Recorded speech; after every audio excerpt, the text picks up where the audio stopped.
Bismillahirrahmanirrahim. Assalamualaikum warahmatullahi wabarakatuh.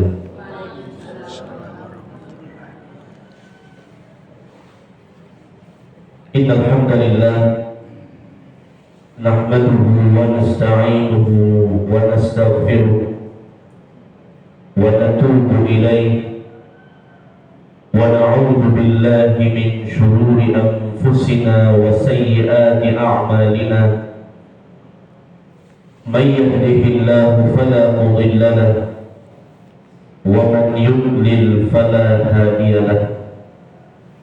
Wa asyhadu an la ilaha illallah wahdahu la syarika lahu wa asyhadu anna Muhammadan 'abduhu wa rasuluh sallallahu alaihi wasallam al-mab'uts rahmatan lil 'alamin alladzi la nabiyya ba'dahu. Allahumma salli ala Muhammad wa ala alihi wa sahbihi ajma'in. Amma ba'du, kaum muslimin wal muslimat, hadirin wal hadirat, Bapak Ibu pengurus dan jamaah Masjid Barkah yang semoga seluruhnya dirahmati dan dimuliakan oleh Allah Subhanahu wa taala. Bersyukur kehadirat Allah Azza wa Jalla, alhamdulillah, thumma alhamdulillah, Allah Subhanahu wa taala tiada hentinya memberikan kepada kita berbagai macam nikmat dan karunia, terutama nikmat iman, nikmat Islam, hidayah, kesehatan dan waktu luang, sehingga pada subuh ini kita bisa melaksanakan ibadah subuh berjamaah yang mana ini pahala yang sangat besar. Disebutkan oleh Rasulullah sallallahu alaihi wasallam, "Man shalla al-'isha fil jama'ah faka'annama qama nisfal lail, wa man shalla al-fajra fil jama'ah faka'annama qama al-laila kullahu."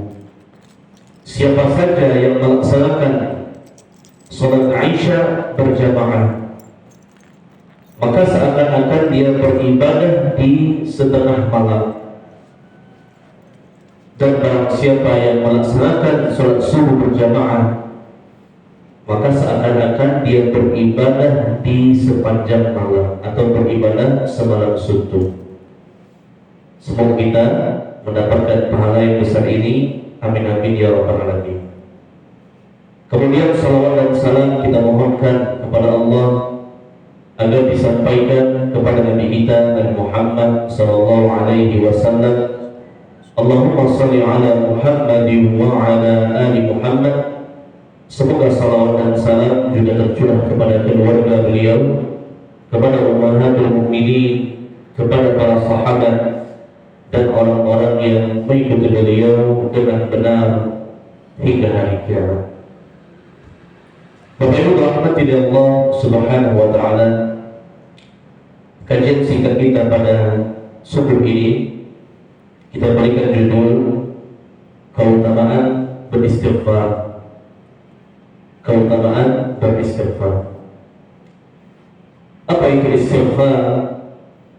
Istighfar berasal dari kalimat bahasa Arab istaghfara yastaghfiru istighfara, yang mana artinya adalah talabul maghfirah, memohon maghfirah, memohon ampunan Allah Subhanahu wa ta'ala.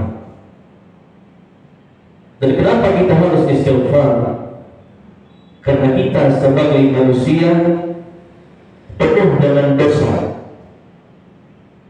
dan tidak ada yang bisa mengampuni dosa kita kecuali Allah. Makanya dalam hadis qudsi Rasulullah sallallahu alaihi wasallam bersabda bahwasanya Allah berfirman, "Ya ibadi, innakum takhti'una bil-laili wan-nahar." Wahai hamba-hambaku, kalian semua adalah orang yang terus berbuat salah. Bil-laili wan-nahar, baik di malam hari maupun di siang hari. Pasti kita penuh dengan dosa, Bapak Ibu. Dosa mata, dosa telinga, dosa lisan, dosa tangan, dosa kaki, dosa kemaluan, dosa pikiran, bahkan hati kita pun juga ikut berbuat dosa. Allah tahu itu. Dan kabar gembira yang kata Allah, wa ana aghfiru dzunuba jami'an. Namun aku, yaitu Allah, pasti akan mengampuni setiap dosa. Fastaghfiruni aghfir lakum. Maka beristighfarlah, mohon ampunlah kepadaku, aghfir lakum, aku pasti akan mengampunimu. Ini luar biasa Allah Subhanahu wa ta'ala. Apapun dosa yang pernah kita kerjakan, kalau kita mau beristighfar, Allah ampuni. Meskipun kesalahan itu berulang kali. Beda kalau kepada manusia. Kalau kita berbuat salah pada manusia, sekali dua kali bisa ditoleransi, tapi 3 kali 4 kali tiada lagi maaf bagimu. Allah tidak. Allah itu Ghafur, Maha Pengampun, Afu, Maha Pemaaf, Ghaffar, Maha Mengampuni, Tawwab, Maha Penerima taubat. Siapapun yang datang kepada Allah, berapapun banyak dosanya, kalau dia beristighfar, kalau dia bertaubat, Allah pasti akan ampuni apapun dosanya. Hatta dia meninggalkan salat, hatta dia pernah membunuh, hatta dia berbuat syirik sekalipun, dosa yang paling besar adalah syirik, mempersekutukan Allah. Kalau dia minta ampun, Allah pasti akan mengampuni. Nabi juga bersabda sallallahu alaihi wasallam, kullu bani Adam khata' wa khairul khata'in at-tawwabun. Setiap anak Adam khata'. Khata' itu apa? Lebih dari khati'. Kalau khati' orang yang berbuat salah, kalau khata' orang yang terus menerus berbuat salah. Semua bani Adam khata', terkecuali al-anbiya wa rusul, para nabi dan rasul. Wa khairul khata'in at-tawwabun. Sebaik-baik pendosa adalah siapa yang mau bertaubat kepada Allah Subhanahu wa ta'ala. Man taba taballahu alaihi. Siapa yang bertaubat beristighfar, Allah pasti akan mengampuni. Bapak Ibu rahmati Allah Subhanahu wa ta'ala. Dan istighfar ini termasuk amalan yang paling sering dirutinkan oleh Nabi kita, Nabi Muhammad sallallahu alaihi wasallam. Dalam sebuah hadis Nabi bersabda, wallahi inni la astaghfirullah wa atubu ilaihi fil yawm akthar min 70 marrah. Nabi bersumpah, demi Allah, setiap harinya aku minta ampun kepada Allah tidak kurang dari 70 kali. Dalam riwayat yang lain Nabi mengatakan, ayyuhan nas tubu ilallah fa inni atubu ilaihi fil yawm 100 marrah. Wahai manusia, taubatlah kalian, minta ampunlah kepada Allah Subhanahu wa ta'ala, karena aku minimal minta ampun kepadanya 100 kali. Ini luar biasa. Kenapa? Karena Nabi kita itu orang yang bersih, tidak ada berbuat dosa, tidak ada berbuat kesalahan, tidak melakukan perbuatan dosa sedikit pun kepada Allah Subhanahu wa ta'ala. Al-Ma'sum. Nabi Muhammad sallallahu alaihi wasallam itu maksum, terjaga dari dosa.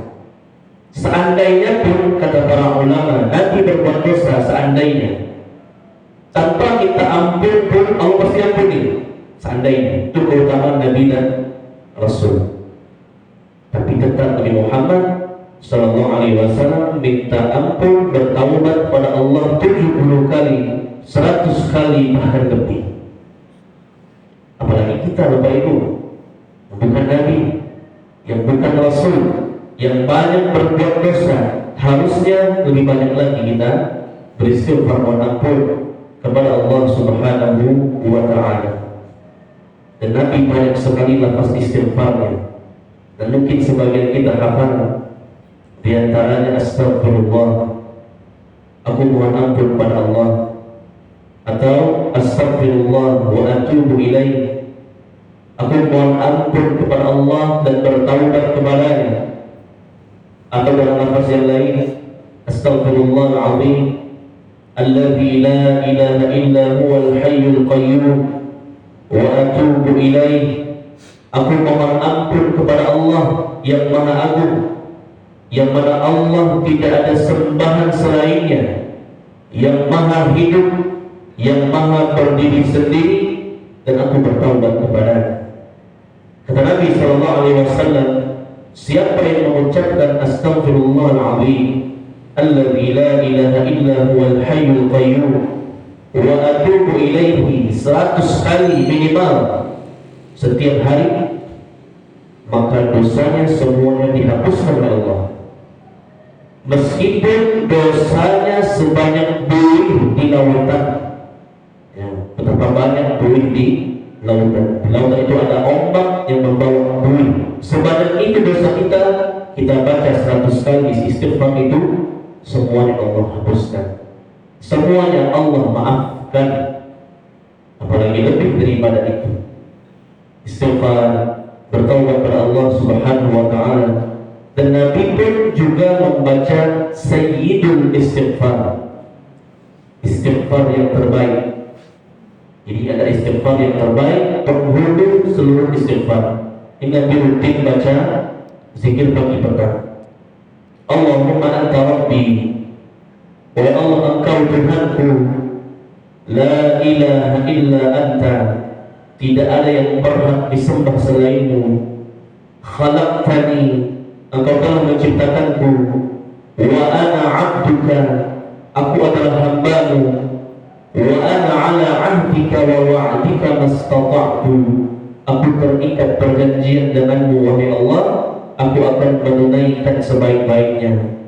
A'udzu bika min syarri ma sana'tu, aku berlindung kepadamu wahai Allah dari keburukan yang telah aku kerjakan. Abu'u laka bi ni'matika 'alayya, aku mengakui seluruh nikmat yang telah Allah berikan padamu. Wa abu'u laka bi dhanbi, dan aku mengakui semua dosaku kepadamu. Faghfirli, maka tolong ampuni aku wahai Allah. Fa innahu la yaghfiru dzunuba illa anta, karena tidak ada yang bisa mengampuni dosaku kecuali hanya Engkau wahai Allah. Ini bisa kita lihat di buku-buku doa atau di internet. Sayyidul Istighfar, sebaik-baik istighfar, ini perlu diamalkan. Kata Nabi SAW, siapa yang mengucapkan Sayyidul Istighfar ini di pagi hari dengan penuh khusyuk, dengan sepenuh hati, dengan penuh keyakinan, kemudian dia meninggal dunia, dakhalal jannah, dia pasti masuk surga. Dan siapa yang membaca ini di sore hari dengan penuh khusyuk, dengan penuh keikhlasan dari hatinya, kemudian dia meninggal dunia, dakhalal jannah, dia pasti akan masuk surga. Di antara syarat masuk surga adalah maghfirah, ampunan Allah. Percuma kita hidup tapi Allah tidak mengampuni, tak bisa kita masuk surga, bahkan dihitung dengan amal apapun. Waktu itu Nabi SAW bersabda kepada para sahabatnya, la yadkhulu ahadukum al-jannah bi'amali, tidak ada satupun di antara kalian yang bisa masuk surga hanya karena amalnya, hanya karena sholatnya, puasanya, ibadahnya. Itu benar bisa mengantarkan kepada surga, tapi belum cukup.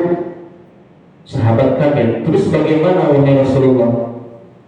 Nabi menjawab, illa an yataghammadani Allahu bi rahmatin wa maghfiratin minhu.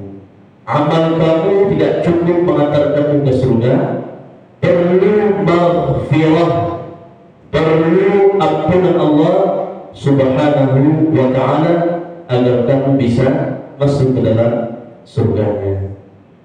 Setiap waktu, setiap detik isi dengan istighfar. Bahkan sambil bekerja, sambil beraktivitas, sambil beristirahat, sambil kita memasak dan lain sebagainya, basahi lisan kita dengan istighfar. Minimal astagfirullah, astagfirullah, astagfirullah, astagfirullah. Sambil berjalan astagfirullah, sambil ke masjid astagfirullah, sambil membawa kendaraan astagfirullah. Perbanyak istighfar. Dan istighfar ini bukan hanya manfaat akhirat, manfaat dunia pun juga dapat. Kata Nabi SAW, "Man akthara minal istighfar, ja'ala Allahu lahu li kulli hammin faraja, wa min kulli dhiqin makhraja, wa razaqahu min haitsu la yahtasib." Siapa saja yang memperbanyak istighfar, setiap kesedihannya Allah ganti dengan kebahagiaan. Setiap kesulitannya akan Allah lapangkan, dan Allah akan berikan dia rezeki dari arah yang tidak pernah dia duga. Luar biasa. Allah ampuni kita, kasih bonus lagi. Kita berbuat dosa, kita istighfar, Allah ampuni dosa kita, tambah lagi bonus rezeki, kemudahan, kelapangan. Kurang baik apa lagi Allah? Kita saja yang kurang dan sangat kurang sekali minta ampun dan bertaubat kepada Allah Subhanahu wa ta'ala.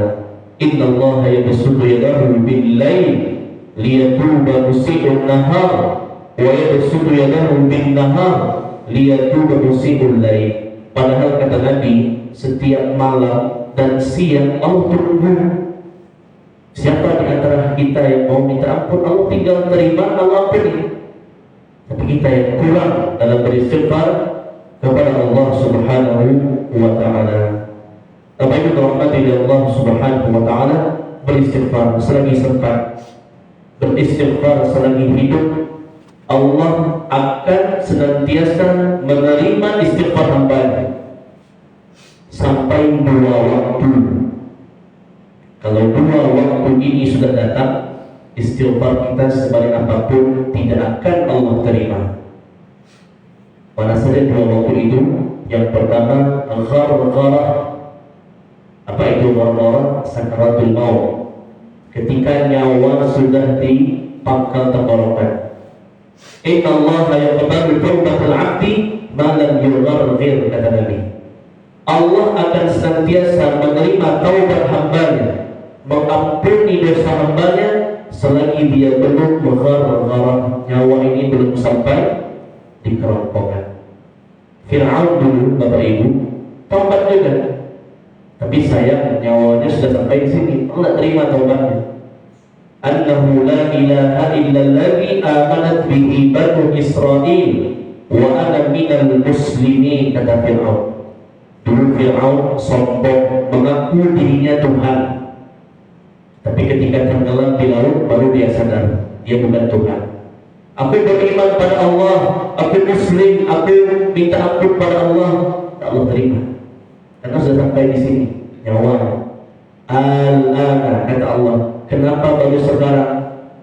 Dulu hidup sehat, mudah, kuat, tak mau istighfar. Sekarang baru taubat. Al-ana, kata Allah, kenapa baru sekarang? Waktu yang pertama, ketika nyawa sampai di kerongkongan, kita baru istighfar, baru taubat, Allah tak terima. Yang kedua, ketika matahari terbit dari barat, sebelum hari kiamat, matahari itu terbitnya dari barat. Kalau hari normal, matahari terbit di timur, tenggelam di barat. Menjelang hari kiamat, matahari terbit dari barat. Ketika matahari itu terbit dari barat, baru sadar, baru mau taubat, ke Allah terima. La yanfa'u nafsan imanuha, kata Allah. Ketika matahari terbit dari barat, iman manusia tidak bermanfaat. Artinya yang mau taubat, yang mau istighfar sudah tertutup, tidak ada lagi waktunya. Selain 2 waktu ini, Bapak Ibu, manfaatkan untuk beristighfar, bertaubat kepada Allah sebanyak-banyaknya. Allah ampuni dosa kita, Allah terima taubat kita, dan Allah berikan kita bonus kebaikan dan rezeki di dunia dan di akhirat. Sebagai penutup, Rasulullah SAW bersabda bahwasanya Allah berfirman dalam hadis qudsi, "Ya ibadi, law balagat dhunubuka 'ala as-sama' thumma astaghfartani ghafartu laka wa la ubali." Wahai hamba-hambaku, seandainya dosamu sepenuh langit, ya, langit itu berapa tingkat? 7 tingkat. Berapa panjang langit? 50.000 tahun. Dari langit pertama sampai langit ke-7 itu jaraknya 50.000 tahun. Seandainya dosamu sepenuh 7 lapis langit, kata Allah, "Thumma astaghfartani," namun kamu beristighfar kepadaku, "Ghafartu laka," semuanya aku ampuni, "Wala ubali," dan aku tidak akan ungkit-ungkit lagi dosamu dulu. Itulah Allah Al-Ghafur Ar-Rahim, yang Maha Pengampun lagi Maha Penyayang. Semoga bermanfaat kajian kita pada subuh ini, dan semoga dapat kita amalkan. Kita perbanyak, kita isi waktu kita dalam beristighfar, bertaubat kepada Allah Subhanahu wa Ta'ala. Semoga Allah mengampuni dosa kita, memaafkan kesalahan kita, dan menerima taubat kita. Amin amin ya rabbal alamin. Faghfir lana warhamna anta maulana fansurna 'alal qaumil kafirin. Amin amin ya rabbal alamin. Silakan antara Bapak Ibu yang ingin bertanya. Silakan. Di samping istighfar ada juga katanya sholat taubat. Ini bagaimana nih sholat taubat? Sholat taubat. Ya, sholat sunnah taubat ini juga ada anjurannya, tapi tidak bersifat wajib. Dia akan menyempurnakan taubat. Namun seandainya ada orang bertaubat dari dosanya dan dia tidak sholat sunnah taubat, tapi dia sungguh-sungguh bertaubat, insya Allah Allah ampuni. Tapi kalau dia melakukan sholat sunnah taubat, ini lebih baik lagi, ini lebih sempurna lagi. Kata Rasulullah SAW, siapapun di antara kamu yang berbuat dosa, kemudian dia mengambil wudhu, melaksanakan 2 rakaat taubat, Allah terima taubatnya. Tapi ini bukan syarat, ini bukan syarat wajib, tapi untuk menyempurnakan supaya lebih afdal, supaya lebih utama dilaksanakan sholat sunnah taubat. Tapi kalau tidak, dia cukup beristighfar, bertaubat pada Allah tanpa sholat sunnah taubat, ini pun Allah sudah terima. Ya, kata Nabi Sallallahu Alaihi Wasallam, "An-nadmu huwa taubat." Penyesalan adalah inti dari taubat. Inti minta ampun, inti bertaubat kepada Allah adalah kita menyesal, kita mengakui kesalahan kita kepada Allah. Itu amalan hatinya, kemudian diikuti dengan kalimat-kalimat istighfar. Dia kerjakan sunnah taubat lebih baik lagi. Tapi sekali lagi ini bukan syarat wajib. Ya, Allah a'lam bishawab. Silakan Pak. Ada selama ini ungkapan semua dosa-dosa itu diampuni Allah kecuali syirik. Ya. Gimana itu? Baik. Allah berfirman sebanyak 2 kali dalam surah An-Nisa, "Innallaha la yaghfiru an yushraka bihi wa yaghfiru ma duna dzalika liman yasha." Allah tidak akan mengampuni dosa syirik, dan Allah mengampuni dosa selain syirik bagi siapa yang Dia kehendaki. Seolah-olah ini kontradiksi. Jadi kita sebutkan Allah mengampuni semua dosa. Kok di ayat ini Allah mengecualikan syirik? Jawabannya kita harus melihat kepada kitab tafsir para ulama. Kenapa Allah menyebutkan dosa syirik di sini? Ini maksudnya adalah orang yang meninggal dunia membawa dosa syirik. Kalau di dunia dia pernah berbuat syirik dan dia sudah minta ampun, dia sudah taubat, Allah ampuni. Masalahnya orang ini meninggal dunia membawa dosa syirik. Ya, jadi di dunia dia tidak pernah bertaubat kepada Allah. Dia bawa dosa syirik ke negeri akhirat, itu memang tidak ada ampunnya. Karena syirik adalah dosa yang paling besar. Luqman mengatakan kepada anaknya, La tusyrik billah innasyirka la dzulmun 'adzim. Jangan sekali-kali mempersekutukan Allah, karena syirik itu adalah kezaliman yang besar. Tapi kalau dia pernah berbuat syirik, pernah mempersekutukan Allah dengan berbagai macam bentuknya, sebelum dia meninggal dia sudah taubat, Allah ampuni. Jangankan syirik, orang kafir saja masuk Islam, Allah terima Islamnya. Al-Islamu yajubbu ma qablahu, kata Nabi. Orang kafir yang masuk Islam dan sungguh-sungguh dalam Islamnya, maka dosanya semasa kafir itu diputihkan, dihapuskan semuanya oleh Allah. Jadi itu maksudnya. Orang yang meninggal dunia membawa dosa syirik itu tiada ampun.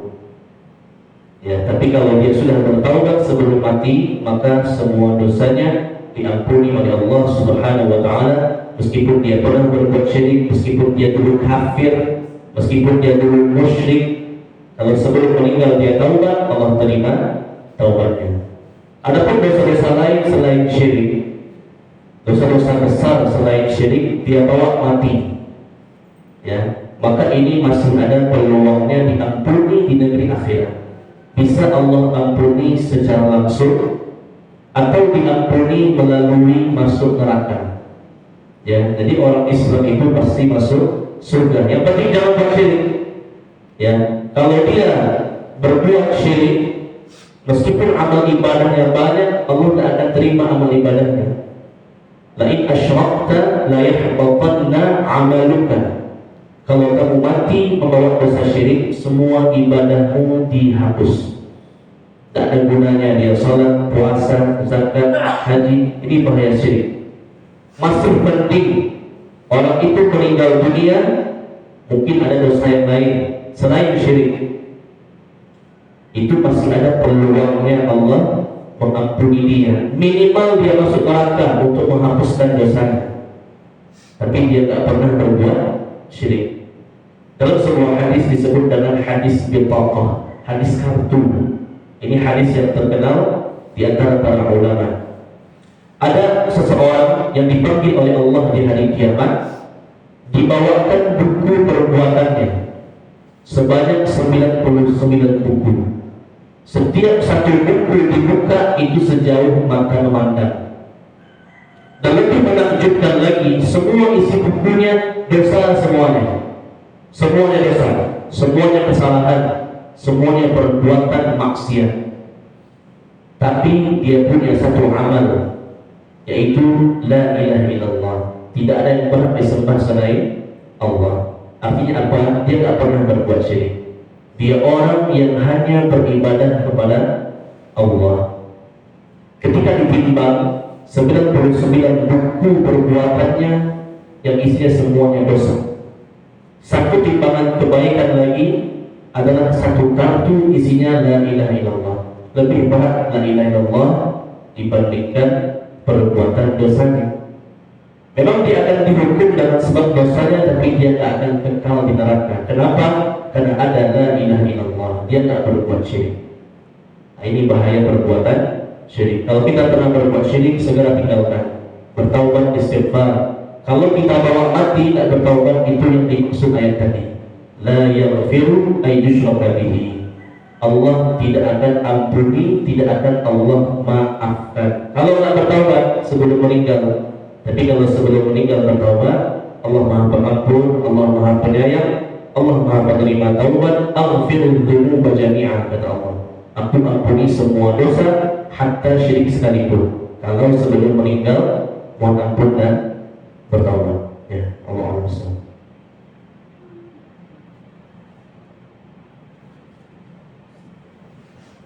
Satu lagi Ustaz. Boleh. Jadi ada ungkapan dari Ustaz, Allah itu akan mengampuni dosa kita. Sekalipun kita berulang-ulang berbuat dosa itu. Ya. Dosa seperti apa itu kira-kira? Baik. Dosa berulang-ulang. Atau ada batasannya? Itulah rahmat Allah. Taubat itu bukan sekali seumur hidup, tapi taubat itu setiap kali terjatuh dalam dosa. Dan banyak sekali wujud dosa yang berulang-ulang. Contohnya, apalagi zaman sekarang, perempuan banyak buka aurat. Sengaja pasti terlihat oleh mata kita. Apalagi zaman sekarang kata Nabi Sallallahu Alaihi Wasallam, kasiyatun ariyatun, banyak perempuan berpakaian tapi telanjang. Rambutnya nampak, tangannya nampak, kakinya nampak. Kalaupun dia berpakaian transparan, ini pun berulang. Kalau nggak melihat ke depan, nampak pula di kanan, nampak pula di kanan, nampak pula di kiri. Ini berulang-ulang, ya. Atau dosa mulut, ya. Mohon maaf, kita sering menghibah misalkan, membicarakan keburukan orang lain. Sadar tak sadar kadang kita mengulanginya. Dengan kita istighfar, Allah ampuni. Jatuh lagi, istighfar lagi. Ini bukan berarti kita ingin mengulanginya. Namanya kita manusia terjatuh dalam dosa. Makanya kata para ulama, yusammal insanu insanan linisyanihi. Manusia itu disebut dengan insan. Kenapa? Linisyanihi, karena pelupa. Nasiya, yansa, ya, asal kata dari insan itu nasiya, pelupa. Sekarang sadar taubat pada Allah, besok masih mungkin jatuh lagi. Nabi Adam saja dulu khilaf. Kata Allah, wala taqraban hadhihi syajarah. Jangan dekati pohon ini, jangan makan buahnya. Nabi Adam ingat, tapi hari berikutnya lupa. Apalagi digoda oleh iblis. Apalagi kita manusia punya hawa nafsu, inna nafsa la'ammaratun bis-su', kata Allah. Hawa nafsu itu memerintahkan kepada keburukan. Maka sangat mungkin manusia itu terjatuh lagi dalam dosa yang sangat mungkin. Dosa mata, itu baru mata, belum mulut, belum telinga. Banyak lagi dosa-dosa yang sadar atau tidak kita sadar kita ulangi. Makanya ini kita bahagia sekali, Allah itu menerima taubat bukan sekali seumur hidup. Seandainya sekali seumur hidup sudah banyak dosa kita, tapi setiap kali terjatuh kita ulang-ulangi minta ampun kepada Allah Subhanahu wa taala. Namanya manusia pelupa dan luput dari salah dan khilaf. Itu yang gunanya Allah membuka pintu taubat. Ya, Allah Maha. Bagaimana dengan ayat yang mengatakan bertobat kemudian kafir lagi, kemudian tobat lagi, kemudian apalagi ini bagaimana sampai juga? Ya, dalam surah Nisa Allah berfirman, innal ladzina amanu tsumma kafaru tsumma amanu tsumma kafaru tsumma izdadu kufra lam yakunillahu liyaghfira lahum wa la liyahdihum sabila. Ada orang yang beriman, dia kafir lagi, beriman lagi, kafir lagi, beriman lagi, kafir lagi, bertambah kekafirannya, maka Allah tak mengampuni dosanya. Ini ayat ini Bapak Ibu terkait orang munafik. Siapa itu orang munafik? Orang yang pura-pura Islam, yaitu pura-pura Islam, bukan sungguh-sungguh dalam berislam. Allah berfirman, wa idza laqul ladzina amanu qalu amanna. Kalau berkumpul sama-sama orang beriman, kami juga beriman. Wa idza khalau ila syayatinihim qalu inna ma'akum. Namun ketika mereka berkumpul dengan sesama setan mereka, yaitu orang kafir mereka, kami bersama kalian. Itu maksudnya. Dia itu beriman kafir artinya dia itu tidak sungguh-sungguh dalam beriman pada Allah. Contoh orang munafik di masa Nabi, bahkan mereka ikut salat berjamaah dengan Nabi. Tapi ketika mereka berkumpul dengan orang Yahudi, orang musyrik, mereka mencela Nabi. Itu maksudnya. Beriman kafir, yaitu orang-orang munafik. Dia itu orang kafir tapi bersandiwara pura-pura Islam. Ini yang tidak akan Allah ampuni. Makanya di akhirat dia berada di neraka yang bawah. Innal munafiqin fi darkil asfali minan nar. Orang-orang munafik tempatnya di neraka yang paling bawah. Karena dia nggak ada keinginan taubat, dia mau seperti itu siasatnya untuk menghancurkan Islam dari dalam. Bergabung dengan umat Islam, pakaiannya seperti orang alim, seperti orang ustaz. Tapi ketika tidak bersama orang Islam, bersama orang kafir, dia menjadi kawan bagi orang kafir. Dan ini termasuk senjata orang kafir dalam menghancurkan Islam. Mereka akan mengutus orang-orang kafir yang pura-pura Islam. Banyak, ya, baik di Arab maupun di luar Arab sampai sekarang masih ada orang-orang munafik, pura-pura Islam. Ini tidak akan Allah ampuni. Kalau dia terus seperti itu sampai dia meninggal dunia, ya, itu maksudnya beriman kafir, yaitu orang munafik yang berpura-pura Islam. Ya, Allah Akbar. Baik, kita cukupkan, mudah-mudahan bermanfaat, dapat kita pahami, dapat kita amalkan. Terlebih kurang mohon dimaafkan. Kita tutup dengan kafaratul majelis. Subhanakallahumma wa bihamdik, asyhadu an la ilaha illa anta, astaghfiruka wa atubu ilaik. Wa sallallahu ala nabiyyina Muhammad wa ala alihi wa sahbihi walhamdulillahi rabbil alamin. Wabillahi taufiq wal hidayah. Wassalamualaikum warahmatullahi wabarakatuh.